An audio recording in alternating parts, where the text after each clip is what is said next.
आज हम बेटा आप सबको हमारी तरफ से हार्दिक शुभकामना। और इसी शुभकामना के साथ आज हम इस वीडियो में रॉबर्ट नर्सिंग होम के पाठ से संबंधित छोटे छोटे लघुत्तरी अति लघुत्तरी प्रश्नों के माध्यम से आपको पाठ की पूरी जानकारी देने के लिए प्रस्तुत हैं। इसके पहले जो हमने वीडियो बनाया है इनका, उनमें मुख्य अवतरणों के प्रश्नों को एक साथ हमने मुख्य अवतरणों के प्रश्नों को एक साथ हमने बताया था। लेकिन अब हम पूरे पाठ के छोटे छोटे प्रश्न और उत्तरों को लेकर के आपके सामने आए हैं, ताकि आपको इस प्रश्न के माध्यम से पूरे पाठ की जानकारी आपको बड़े सरल और सहज ढंग से हो जाए। यह मेरा पूरा प्रयास है। इसी तरह मैंने राष्ट्र के स्वरूप का भी बनाया है, और आपको हम वो नोट्स अब तो हम बना चुके, वो हम आपको प्रेषित करेंगे, वो आपके पास हम भिजवा देंगे। छोटे छोटे प्रश्न हैं, उससे पूरे पाठ की जानकारी बड़ी सरलता से, बड़ी सहजता से हो जाती है। तो आज हम अब चलते हैं, विषय हिंदी है, गद्य गरिमा, कक्षा 12 के लिए। शीर्षक का नाम है रॉबर्ट नर्सिंग होम में। इसके रचनाकार, इसके लेखक हैं कन्हैयालाल मिश्र प्रभाकर। आज हम उसके पाठ के केंद्रीय भाव पर आधारित प्रश्नों, कई पाठ में हमने बांटा है, तो आज हम किस भाग को लेकर उपस्थित हैं? केंद्रीय भाव पर। पाठ के केंद्रीय भाव से संबंधित जो भी प्रश्न बनते थे, उन प्रश्नों के माध्यम से आज हम आपको अवगत कराएंगे। पहला प्रश्न है, रॉबर्ट नर्सिंग होम में शीर्षक के लेखक का नाम लिखिए। तो रॉबर्ट नर्सिंग होम में शीर्षक के लेखक का नाम कन्हैयालाल मिश्र प्रभाकर है। पुनः एक बार, रॉबर्ट नर्सिंग होम में शीर्षक के लेखक का नाम लिखिए। उत्तर है, रॉबर्ट नर्सिंग होम में शीर्षक के लेखक का नाम कन्हैयालाल मिश्र प्रभाकर है। फिर दूसरा प्रश्न ये बनता है, कन्हैयालाल मिश्र प्रभाकर किस युग के लेखक हैं? कन्हैयालाल मिश्र प्रभाकर किस युग के लेखक हैं? तो इसका उत्तर ही बनता है बच्चों, कन्हैयालाल मिश्र प्रभाकर छायावादोत्तर युग के लेखक हैं। छायावादोत्तर चाहे कहिए, चाहे प्रेमचंदोत्तर कहिए, चाहे शुक्लोत्तर कहिए, सबका एक ही नाम है। चाहे शुक्लोत्तर कहिए, चाहे प्रेमचंदोत्तर कहिए, चाहे छायावादोत्तर युग कहिए, तो ये छायावादोत्तर युग के लेखक हैं। तीसरा प्रश्न है, रॉबर्ट नर्सिंग होम शीर्षक हिंदी की किस विधा की रचना है? ये प्रश्न होता है, ये किस विधा की रचना है? तो ये रॉबर्ट नर्सिंग होम शीर्षक हिंदी गद्य की रिपोर्टाज विधा की रचना है। किसकी रचना है? हिंदी गद्य की रिपोर्टाज विधा की रचना है। अब ये अगला प्रश्न होता है कि रिपोर्टाज किसे कहते हैं? तो रिपोर्टाज किसे कहते हैं, इसका उत्तर यही है। इसके लिए बेटा एक सिद्धांत है, उस सिद्धांत का नाम है का सिद्धांत। उस सिद्धांत का नाम है का सिद्धांत।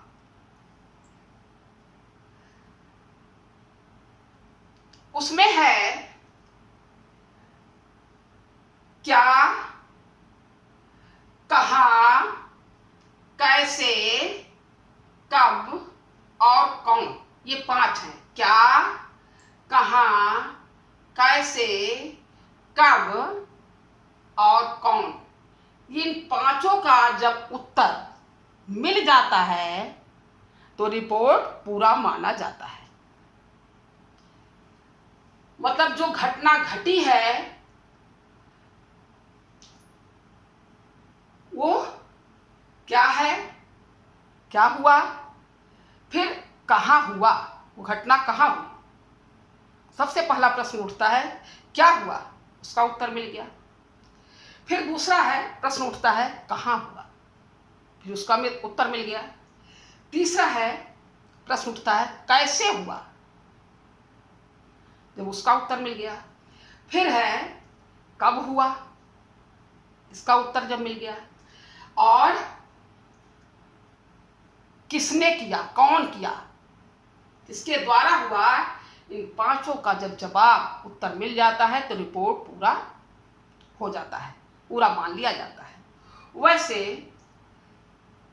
पारिभाषिक शब्द में रिपोर्टाज किसे कहते हैं, इसका उत्तर यही है। जब किसी गद्य साहित्य में किसी घटना का आंखों देखा वर्णन प्रभावशाली ढंग से होता है तो उसे रिपोर्टाज कहते हैं। पुनः एक बार इसका उत्तर, जब किसी गद्य साहित्य में किसी घटना का आंखों देखा वर्णन प्रभावशाली ढंग से होता है तो उसे रिपोर्टाज कहते हैं। अब प्रश्न उठता है कि रिपोर्टाज का सूत्रपात कब से माना जाता है। प्रश्न है कि रिपोर्टाज का सूत्रपात आरंभ कब से माना जाता है। तो इसका उत्तर है बेटा, रिपोर्टाज का सूत्रपात सन 1943 में बंगाल के भयानक अकाल से माना जाता है। 1943 में बंगाल में भयानक अकाल पड़ा था। उस अकाल को देखने के लिए रांगे राघव उस स्थान पर गए और वहां से उन्होंने जो जानकारी भेजी वही रिपोर्ट के रूप में मान ली गई। उनकी भी रचना है, रिपोर्टाज है तूफानों के बीच, रांगे राघव का। फिर अगला प्रश्न आपका बनता है, प्रथम रिपोर्ट के लेखक तथा रिपोर्ट का नाम लिखिए। प्रथम रिपोर्टाज के लेखक और रिपोर्टाज का नाम लिखिए। तो इसका उत्तर है बेटा, प्रथम रिपोर्ट के लेखक का नाम है डॉक्टर शिवदान सिंह चौहान। इन्होंने जो रिपोर्ट लिखी है उसका नाम है लक्ष्मीपुरा और किस सन में लिखा गया, सन 1938 में लिखा गया। प्रथम रिपोर्ट के लेखक का नाम डॉक्टर शिवदान सिंह चौहान, रिपोर्ट का नाम लक्ष्मीपुरा, सन और किस सन में लिखा गया, सन 1938 में लिखा गया। अगला प्रश्न बनता है, प्रभाकर जी ने अपने इस रिपोर्टाज में किसके चरित्र की झांकी प्रस्तुत की है। अगला प्रश्न है, प्रभाकर जी ने अपने इस रिपोर्टाज में किसके चरित्र की झांकी प्रस्तुत की है? तो इसका उत्तर बेटा ये है प्रभाकर जी ने अपने इस रिपोर्टाज में विश्व प्रसिद्ध समाज सेविका मदर टेरेसा के महान एवं उदात्त चरित्र की झांकी प्रस्तुत की है। पुनः एक बार उत्तर, प्रभाकर जी ने अपने इस रिपोर्टाज में विश्व प्रसिद्ध समाज सेविका मदर टेरेसा के महान एवं उदात्त चरित्र की झांकी प्रस्तुत की है। फिर है अगला प्रश्न है, लेखक का मदर टेरेसा से मुलाकात कहाँ हुई? लेखक का मदर टेरेसा से मुलाकात कहाँ हुई? इसका उत्तर है बेटा, लेखक का मदर टेरेसा से मुलाकात इंदौर के रॉबर्ट नर्सिंग होम में हुई।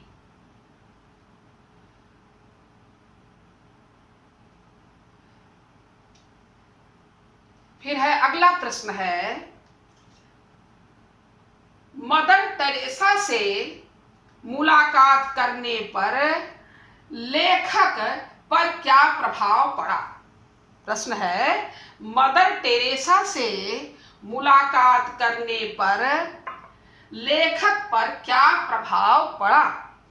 बेटा इसका उत्तर है मेरे प्यारे बच्चों, इसका उत्तर है मदर टेरेसा से मुलाकात करने पर लेखक पर यह प्रभाव पड़ा कि मदर का हृदय राष्ट्र की संकुचित भावना से ऊपर उठकर एक महान मानवीय और सार्वकालिक धरातल पर स्थित है। पुनः उत्तर एक बार, मदर टेरेसा से मुलाकात करने पर लेखक पर क्या प्रभाव पड़ा? इसका उत्तर है पुनः, मदर टेरेसा से मुलाकात करने पर लेखक पर यह प्रभाव पड़ा कि मदर का हृदय राष्ट्र की संकुचित भावना से ऊपर उठकर एक महान मानवीय और सार्वकालिक धरातल पर स्थित है। फिर अगला प्रश्न बेटा बनता है, ध्यानपूर्वक सुनिए, क्योंकि हो सकता है आपको साफ दिखाई न देता हो, तो सुन लेंगे तो आपको लिखने में आराम रहेगा। अगला प्रश्न है, मदर टेरेसा कहाँ की रहने वाली थी? तो मदर टेरेसा कहाँ की रहने वाली थी? इसका उत्तर है, मदर टेरेसा फ्रांस की रहने वाली थी। अगला प्रश्न है, मदर टेरेसा के साथ लेखक ने किसको देखा? मदर टेरेसा के साथ लेखक ने किसको देखा? तो इसका उत्तर है, मदर टेरेसा के साथ लेखक ने जर्मनी की रहने वाली क्रिस्ट हाइल्ड को देखा। पुनः इसका उत्तर, मदर टेरेसा के साथ लेखक ने जर्मनी की रहने वाली सिस्टर क्रिस्ट हाइल्ड को देखा। फिर अगला प्रश्न है, जर्मनी को किसने पददलित किया था, मतलब हराया था?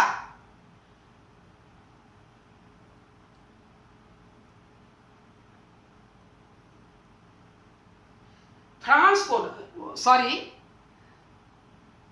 है, फ्रांस को किसने पददलित किया था? जर्मनी, फ्रांस को किसने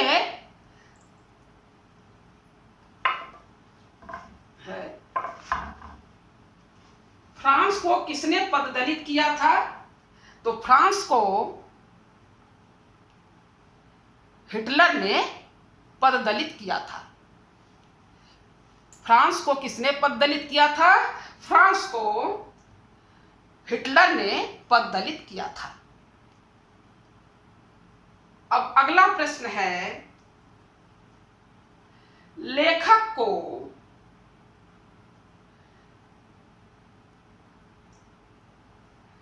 क्या देखकर आश्चर्य हुआ? लेखक को क्या देखकर आश्चर्य हुआ? इसका उत्तर है, लेखक को दोनों सिस्टर को, मदर और सिस्टर दोनों को साथ साथ रहते हुए देखकर आश्चर्य हुआ, क्योंकि दोनों विरोधी देशों की थी।